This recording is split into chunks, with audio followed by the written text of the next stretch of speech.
Friends, welcome to my YouTube channel target NEET. मेरा नाम है आज़म और मैं आपको बता दूं, यहाँ नीट बायोलॉजी से रिवीजन टॉपिक को हम कवर करेंगे और क्विक रिवीजन कराएंगे कि जल्दी से जल्दी आप टॉपिक को रिवाइज करें और जल्दी से जल्दी मेमोराइज करें और अपने नीट एग्ज़ाम में एक अच्छा रैंक स्कोर करें और अच्छा कॉलेज पाएँ। तो हमारा टॉपिक यही है। पहले जो टॉपिक है एनसीईआरटी बायोलॉजी क्लास 11th के टॉपिक को हम रिवाइज कराएंगे, उसके बाद क्लास 12th की कराएंगे। तो चलिए बिना किसी देरी के शुरू करते हैं। हेलो फ्रेंड्स, तो एनसीईआरटी क्लास 11th का जो पहला टॉपिक है द लिविंग वर्ड, और इसको हम रिवाइज करेंगे जल्द से जल्द और कोशिश करेंगे कि आप हर पॉइंट को कवर करें, मेमोराइज करें। तो शुरू करते हैं। The living word. Living word जैसे स्टार्ट करते हैं तो सबसे पहले एक साइंटिस्ट आते हैं, अर्नेस्ट मायर। अर्नेस्ट मायर को the Darwin of 20th century भी कहा जाता है and he was one of the 100 greatest scientist of all time. Mayor ने ज्वाइन किया Harvard faculty of art and science को 1953 में और ये रिटायर्ड हो गए थे 1975 में। और इन्हें एक टाइटल से भी नवाजा गया था जिसे कहा जाता है Alexander Agassiz professor of zoology emeritus. और अपने पूरे करियर में इन्होंने बहुत सारे टॉपिक पे रिसर्च किया है, जैसे ornithology, taxonomy, geography, evolution, systematics and history and philosophy of zoology. He is also pioneered the currently accepted definition of biological species. Mayer was awarded the three prizes widely regarded as the triple crown of biology. The first जो था the Balzan Prize in 1993. The second one is the International Prize for Biology in 1994. और जो तीसरा था the Cara Food Prize in 1999.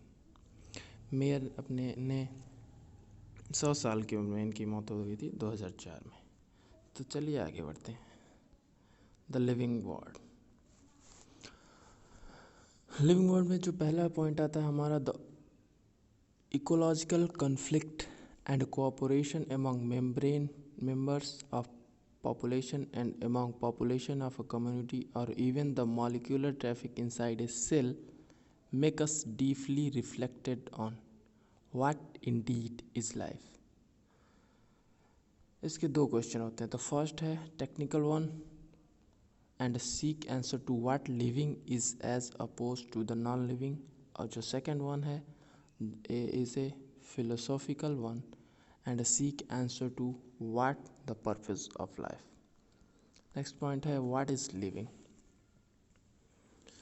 जब हम living की बात करते हैं तो इनके कुछ कैरेक्टर आते हैं, characteristic exhibited by living organism. उसमें क्या कैरेक्टर के होने चाहिए? तो पहला है growth, reproduction, ability to sense environment and mount a suitable response come to our mind immediately as a unique feature of living organism.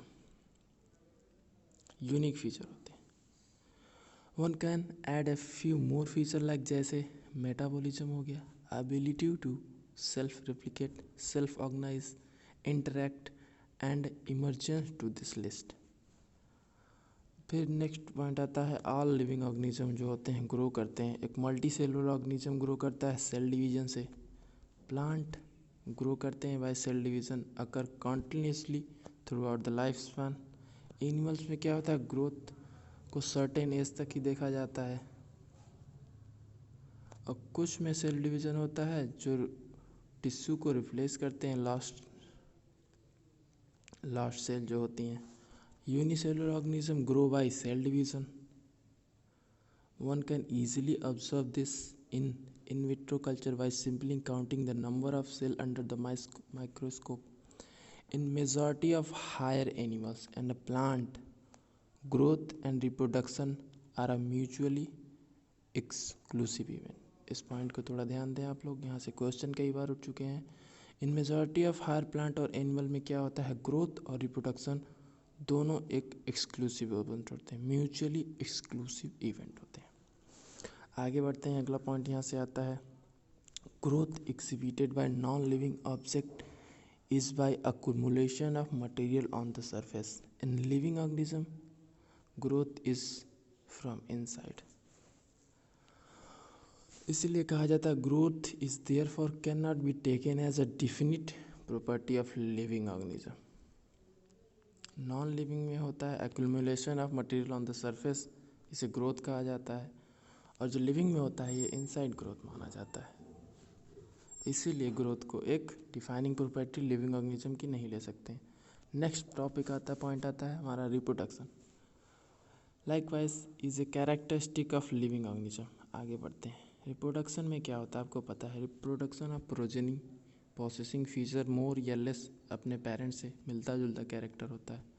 Reproduce करती है, एक पेरेंट्स अपनी प्रोजेनी बनाती है, उनकी लाइफ साइकिल चलती है।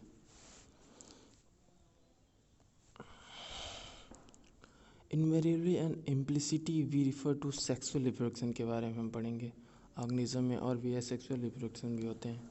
फंजाई जो होता है मल्टीप्लाई एंड स्प्लिट करता है easily due to the millions of asexual spore they produce. In lower organism like yeast and hydra, इसमें हम बर्डिंग देखते हैं। In planaria we observe true regeneration. A fragmented organism regenerate the last part of its body and become a new part. Planaria में true regeneration मिलता है। Fungi filamentous algae हो गया जो the protonema of mosses all easily multiply by fragmentation. When it come to unicellular organism like bacteria, unicellular algae या amoeba की बात है, reproduction is a synonym with growth.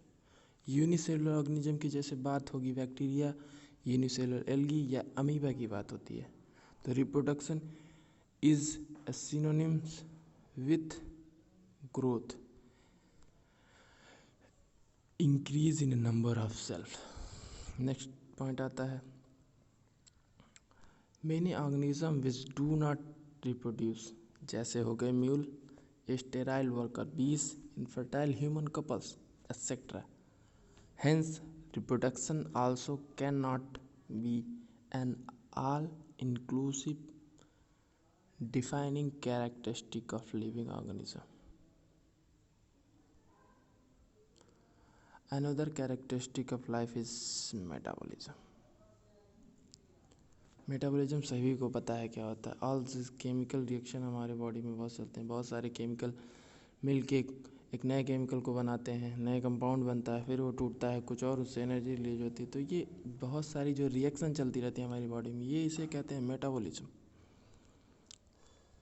एक बनना और टूटना दूसरे में, all the conversion are a chemical metabolic reaction होते हैं। Thousands of metabolic reaction occurring simultaneously inside all living organism, be या तो यूनिसेलुलर हो या मल्टी सेलुलर हो।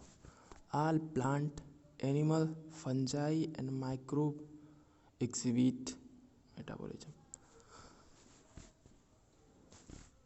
इसीलिए कहता है point, the sum total of all the chemical reaction occurring in our body is a metabolism.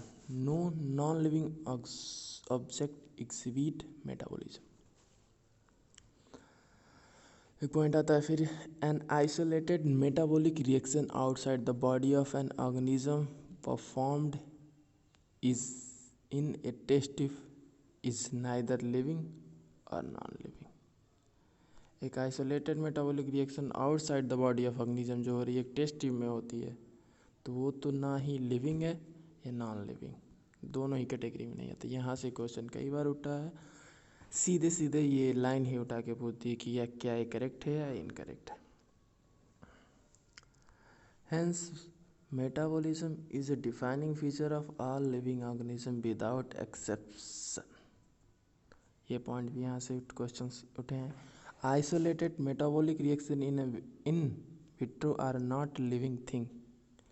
जो आइसोलेटेड मेटाबॉलिक रिएक्शन होती हैं एक लिविंग थिंग नहीं है, बट श्योरली एक लिविंग रिएक्शंस होती हैं। नेक्स्ट पॉइंट आता है, all cellular organization of body is a defining feature of life form.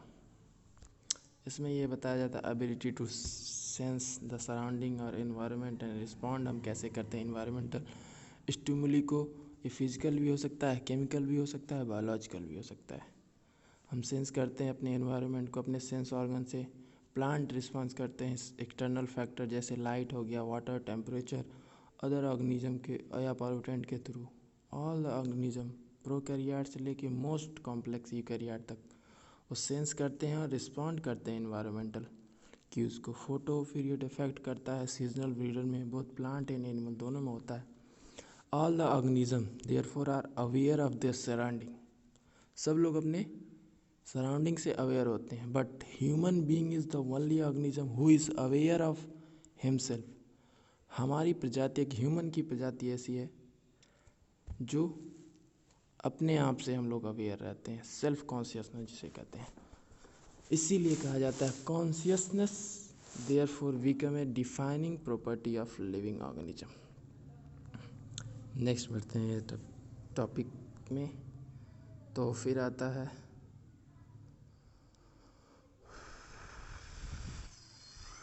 Property of cellular organelles are not present in molecular constitution. ये सारे पॉइंट्स पढ़ लेंगे आप लोग।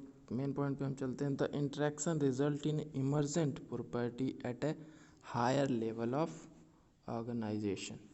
This phenomena is true. We can say that living organisms are a self-replicating, evolving and self-regulating interactive system capable of responding to external stimuli। बात वही हो रही है कि लिविंग ऑर्गेनिज्म जो है रिस्पॉन्ड करते हैं अपने stimuli. Biology is the story of life on अर्थ। यहाँ से क्वेश्चन उठ सकता है कि कौन सा पॉइंट करेक्ट है या इनकरेक्ट है, तो इसको थोड़ा ध्यान से आप देखिएगा। Biology is the story of life on earth. Biology is the story of evolution of living organism of earth. Biology है story of evolution, living organism का कैसे इवोल्यूशन हुआ अर्थ पे, इसकी भी स्टोरी है। All the living organism present, past and future link होते हैं एक दूसरे से by the sharing of common genetic material. अपने जेनेटिक मटेरियल को कॉमन जेनेटिक मटेरियल को शेयर करते हैं, लेकिन but bearing degree. Next point आता है diversity in the living world. We see the large variety of living organism, potted plant, insect, bird, your pet, other animal, plant, बहुत सारी चीज़ें हमको दिखती हैं। तो मेन पॉइंट जहाँ आता है, यहाँ से क्वेश्चन उठा हुआ है कि the number of species that are known and describe ranges between 1.7 to 1.8 millions. Species को नोन है और डिस्क्राइब्ड है। ये न्यू एनसीईआरटी जो है उस बेसिस पे मैं बता रहा हूँ, उसमें ये सब ऐड है। पुरानी में शायद डाटा कुछ और ही दिया है, 1.6 to 1.7 या 1.5 मिलियन ऐसे कुछ दिया। तो ये न्यू एनसीईआरटी 2020 और 21 की जो है मैं उससे पढ़ा रहा हूँ। जो टॉपिक आपको ऐड हुए हैं सारे इसमें मिलेंगे, नए टॉपिक जो एनसीईआरटी में ऐड हुए हैं। This is refer to biodiversity और the number and the type of organism present on earth. Biodiversity का मतलब ये होता है कि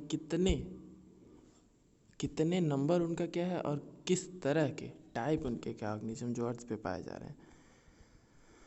नेक्स्ट टॉपिक आता है इतने सारे लिविंग ऑर्गेनिज्म जब अर्थ पे थे तो हमें उनको नेमिंग करने की ज़रूरत पड़ी, तो इसीलिए आता है nomenclature. there is a need to standardize the naming of a living organism such that a particular organism is known by the same name all over the world, और इसी प्रोसेस को हम कहते हैं नॉमेनक्लेचर। नॉमेनक्लेचर पॉसिबल है तब जब organism is described correctly and we have know to what organism the name is attached to. This is identification. किसी चीज़ का हम नेमिंग कब कर पाएंगे, जब हमें उसके बारे में पूरी जानकारी होगी, उसका आइडेंटिफिकेशन हम कर पाएंगे कि अगर ये काऊ है तो हाँ ये काऊ है, और ये बुफैलो है बुफैलो है। जब इनमें आइडेंटिफाई कर पाएंगे तभी तो हम नेमिंग करेंगे। तो नेमिंग का जो मेन पॉइंट होता है आइडेंटिफिकेशन। बहुत सारे नंबर साइंटिस्ट आए उसके बाद उन्होंने बताया इन सब चीज़ों के बारे में, उन्होंने ऑर्गेनाइज किया। For plant, scientific name are based on agreed principle and criteria which are provided in plant के बारे में जो बताई गई बात वो सब आता है international code for botanical nomenclature ICBN। यहाँ से क्वेश्चन पूछा है डायरेक्ट फुल फॉर्म में आए हैं एग्ज़ाम में नीट के कि ICBN का फुल फॉर्म क्या है और ICZN का फुल फॉर्म क्या है। तो इस टॉपिक को आप इस पॉइंट को आप लोग अच्छे से नोट कर लीजिएगा। जो ICBN में आता है इंटरनेशनल कोड फॉर आता है बॉटनिकल नॉमेनक्लेचर और जो international code of zoological nomenclature जिसमें ऑफ आता है, जूलॉजिकल में ऑफ आता है और बॉटनिकल में फॉर आता है। और आगे चलते हैं तो हमें मिलता है बायनॉमियल नॉमेनक्लेचर जिसे दिया था कार्लोस लिनियस ने, आप सभी को जानते हैं। इसमें 2 कंपोनेंट होते हैं बायनॉमियल नॉमेनक्लेचर में। पहला जो होता है जेनेरिक नेम और दूसरा जो आता है स्पीसीज या स्पेसिफिक एपिथेट आता है। आगे चलते हैं,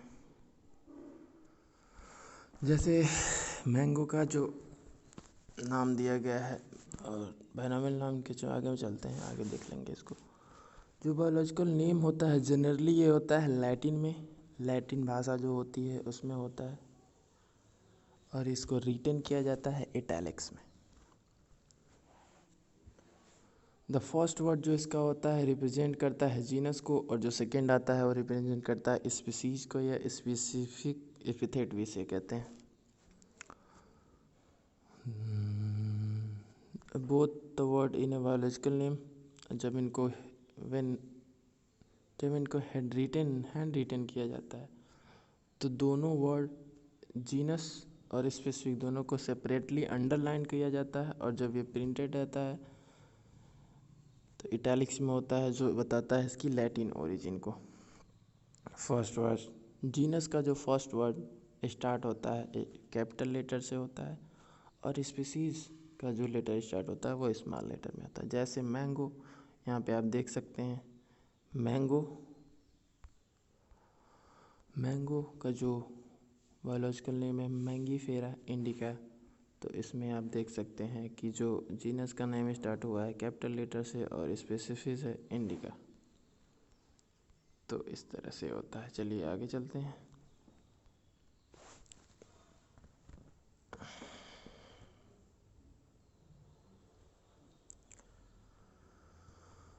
It is nearly impossible to study all the living organisms.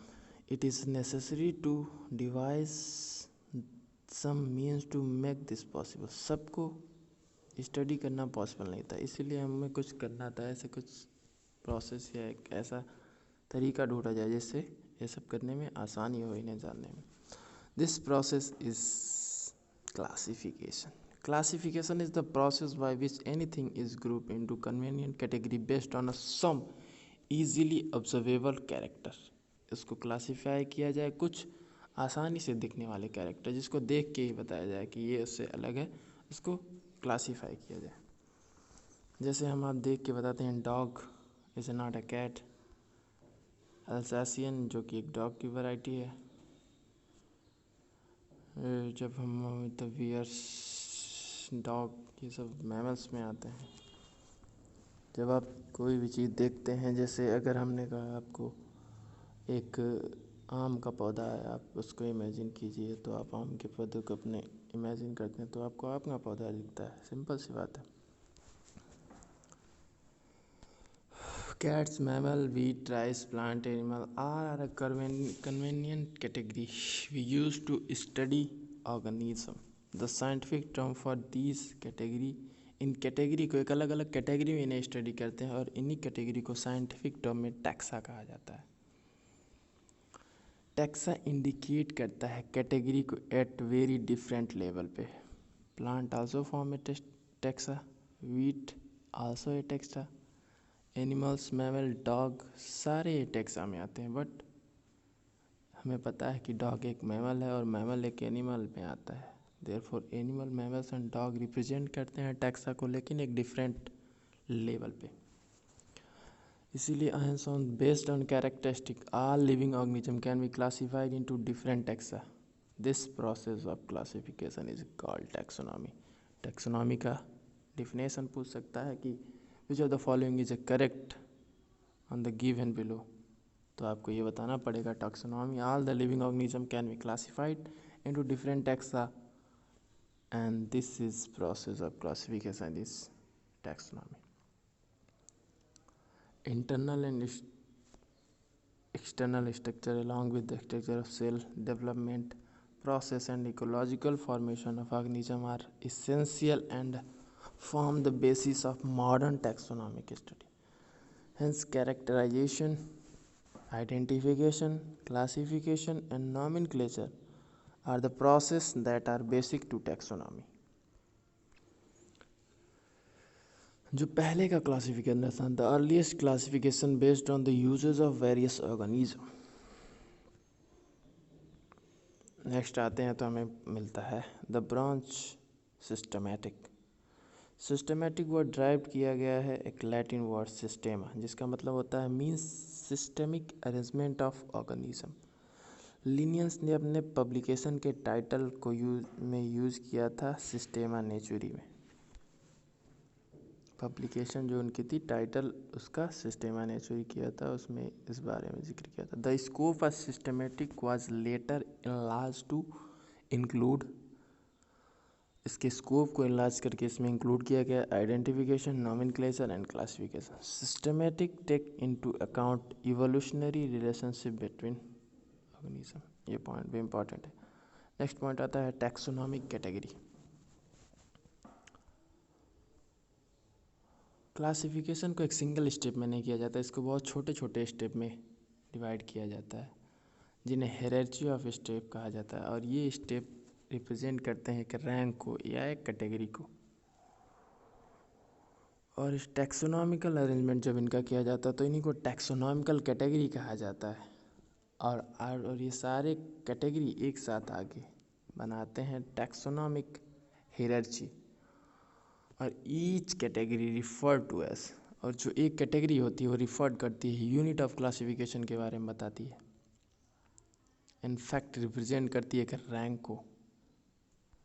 और इसी रैंक को या यूनिट ऑफ क्लासिफिकेशन को ही कहते हैं टैक्सॉन। यहाँ से क्वेश्चन कई बार आ चुके हैं तो इसको आप लोग ध्यान दीजिए। बाकी चीज़ें हैं आप लोग पढ़ लीजिएगा, ये कुछ खास नहीं है। आगे बढ़ते हैं।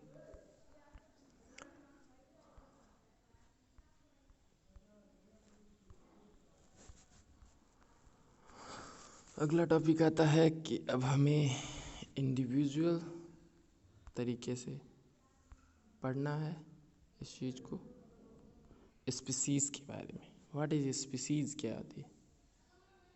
ए group of individual organism with fundamental similarity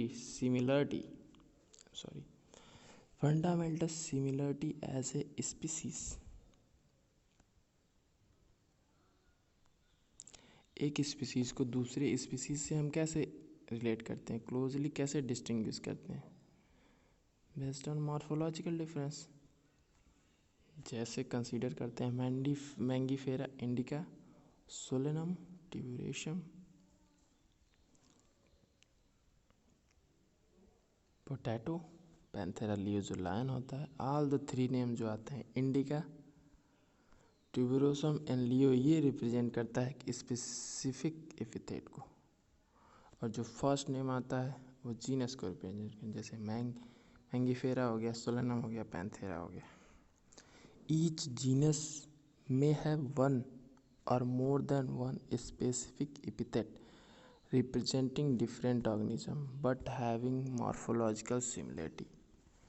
इस पॉइंट को आप फिर से ध्यान दीजिए कि एक जीनस को एक से ज़्यादा स्पेसिफिक एपिथेट या स्पीसीज हो सकती हैं डिफरेंट ऑर्गेनिज्म की, लेकिन उनमें क्या होता है, मॉर्फोलॉजिकल सिमिलरिटी पाई जाती है। जैसे पैंथेरा अनदर स्पेसिफिक स्पीसीज है इसकी टिग्रिस, सोलेनम की नाइग्रम भी पाई जाती है और मेलानोजेना भी पाई जाती है स्पीसीज। ह्यूमन बीइंग बिलोंग करते हैं स्पीसीज सैपियंस में, which is group into genus Homo. तो ह्यूमन बीइंग का जो आता है zoological name Homo sapiens. Next topic आता पॉइंट है genus. Genus comprise a group of related species which has a more character in common in comparison to species of other genera. We can say that genera are aggregates of closely related species. For example, potato and brinjal, ये दो different species की हैं। Potato और brinjal दोनों different species हैं, but दोनों belong करती हैं जीनस सोलेनम में। ठीक, जैसे पोटैटो का क्या हो गया सोलेनम ट्यूबेरोसम, और ब्रिंजल का क्या हो गया सोलेनम मेलानोजेना। तो इनकी जीनस सेम हो गई सोलेनम, और जो स्पीसीज़ है इनकी डिफरेंट हो गई। उसी तरह आपको आता है पैंथर का भी, Panthera leo, Panthera pardus, Panthera tigris with several common features. All are all species of the genus Panthera. The genus differ from another genus Felis, which include cats. Canis आती है जिसमें डॉग आते हैं, और Felis जो आती है genus उसमें कैट्स आते हैं। नेक्स्ट पॉइंट है family. The next category family. Family has a group of related genera with still less number of similarity as compared to genus and species. Family are characterized on the basis of both vegetative और reproductive character के हिसाब से इसको characterise किया गया है plant species के लिए। Another among plant of the example 3 different genera Solanum, Petunia and Datura. ये 3 डिफरेंट जेनरा हो गई हैं, लेकिन तीनों को एक ही फैमिली में रखा गया है, फैमिली सोलेनेसी। जीनस जो आता है पैंथेरा, जिसमें आते हैं लायन, टाइगर, लियोपार्ड, इनको एक ही साथ रखा गया है जीनस फेलिस के साथ। फेलिस में आती हैं कैट, फैमिली फेलिडी में।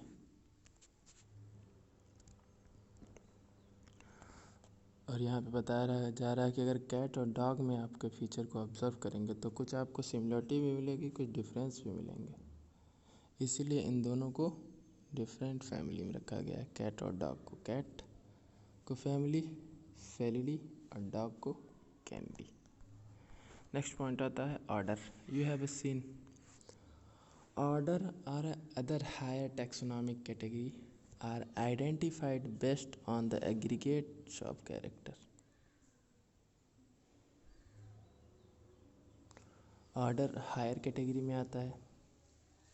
अगर फैमिली के साथ इसके असेंबलेज को देखा जाए तो फ्यू सिमिलर इसमें कैरेक्टर पाए जाते हैं, और जैसे जैसे हम ऊपर जाते हैं कैरेक्टर्स कम पाए जाते हैं, less character as compare to family. Plant family Convolvulaceae Solanaceae को रखा गया है ऑर्डर पॉलीमोनियल्स में बेस्ड ऑन फ्लोरल कैरेक्टर्स। इस बात को थोड़ा ध्यान दीजिए, इस पॉइंट को ध्यान दीजिए, यहाँ से भी क्वेश्चन उठ चुका है कि जो प्लांट फैमिली कॉन्वोल्वुलेसी और सोलेनेसी है, इनको ऑर्डर पॉलीमोनियल्स में रखा गया है। किस बेसिस पे? फ्लोरल कैरेक्टर के बेसिस पे। और जो एनिमल ऑर्डर आता है कार्निवोरा, इसमें रखा गया है फैमिली कैनिडी और फेलिडी। जो फैमिली आता है इनको ऑर्डर कार्निवोरा में रखा गया। नेक्स्ट पॉइंट कैटेगरी है हमारा class. Class included related order. For example order Primata, जिसमें मंकी, गोरिल्ला, गिब्बन आते हैं, प्लेस्ड किया गया है सेम क्लास मेमेलिया में ऑर्डर कार्निवोरा के साथ, जिसमें आते हैं टाइगर, कैट्स और डॉग कार्निवोरा। नेक्स्ट पॉइंट आता है फाइलम। फाइलम में जैसे animals like fishes, amphibian, reptiles, bird, इनको एनिमल मैमल्स के साथ नेक्स्ट हायर कैटेगरी जो कही जाती है फाइलम में रखा जाता है based on some common feature like presence of notochord and dorsal hollow neural system. इनको रखा गया है फाइलम कॉर्डेटा में। प्लांट के बेसिस पे इसी को फाइलम को फाइलम नहीं करके इसको डिवीज़न कहा जाता है प्लांट के केस में। नेक्स्ट आता है kingdom. All the animal belong to various phyla are assign to the highest category called kingdom animalia, जिसमें एनिमल्स को रखा जाता है, और किंगडम प्लांटी जिसमें प्लांट को रखा जाता है उनके कैरेक्टर के बेसिस पे। और इस पॉइंट को आप देख लीजिए। स्टार्ट करते हैं हम लोग स्पीसीज से। Species, genus, family, class, species, genus, family, order, class, phylum animal के केस में, डिवीज़न प्लांट के केस में, और फिर नेक्स्ट कैटेगरी जो हमारी आती है kingdom. Taxonomic category from species to kingdom, species से किंगडम तक have been so in ascending order, starting with species से स्टार्ट होती है। As we go higher from species to kingdom the number of common character goes on decreasing. जैसे हम species से kingdom की तरफ जाते हैं, number of common character decrease करता है। Lower the taxa more the characteristic that the members within the taxon share, higher the taxa greater is the difficulty of determining the relationship of other taxa at the same level. Hence, the problem of classification become more complex. जैसे जैसे ऊपर जाते हैं species से हम ऊपर जाए genus में, फाइलम में, किंगडम में, तो डिफ़िकल्टी बढ़ती जाती है। और हमारे पास एक टेबल है जिसको हम देख लेंगे। Common name, biological name, genus, family, order, class, division, phylum के बारे में बताया गया। मैन जो आता है बायोलॉजिकल नेम होमो सैपियंस है, इसका जीनस जो है होमो है, family Hominidae, order Primata, class Mammalia, और फाइलम कॉर्डेटा। हाउस फ्लाई आती है जिसका बायोलॉजिकल नेम है मस्का डोमेस्टिका, जीनस इसकी आती है Musca, family Muscidae, order Diptera, class Insecta, और फाइलम इसका आता है आर्थ्रोपोडा। मैंगो का बायोलॉजिकल नेम जो है Mangifera indica, genus Mangifera, family Anacardiaceae है, ऑर्डर सेपेंडेल्स, क्लास डिक्टियोटा, और जो इसका डिवीज़न आता है एंजियोस्पर्मी आता है। वीट बायोलॉजिकल नेम आप लोग जानते हैं Triticum aestivum, genus Triticum, family Poaceae, order Poales, class monocotyledon, और डिवीज़न जो आता है एंजियोस्पर्मी आता है। हम वीडियो को रोक के इसको देख भी सकते हैं। आगे बढ़ते हैं। बात आती है टैक्सोनॉमिकल ऐड की। बहुत सारे वेरियस स्पीसीज प्लांट, एनिमल और अदर ऑर्गेनिज्म की यूज़फुल होते हैं एग्रीकल्चर, फॉरेस्ट्री, इंडस्ट्री में। तो इन सब का स्टडी जो हो करना होता है, इनका रिकॉर्ड, क्लासिफिकेशन, आइडेंटिफिकेशन ऑर्गेनिज्म का रखने का फील्ड जो स्टडी होता है, collection, prime source of taxonomic study, useful होते हैं ये सब स्टडीज में, तो इनका स्टडी किया जाता है। टैक्सोनॉमिकल ऐड में यही होता है। Fundamental to studies and essential for training in systematic, it is used for classification of an organism and the information gathered is also stored along with the specimen। और कुछ case में specimen को future study के लिए भी रखा जाता है, प्रिजर्व किया जाता है। Biologists have established certain procedure and technique to store and preserve the information as well as the specimen.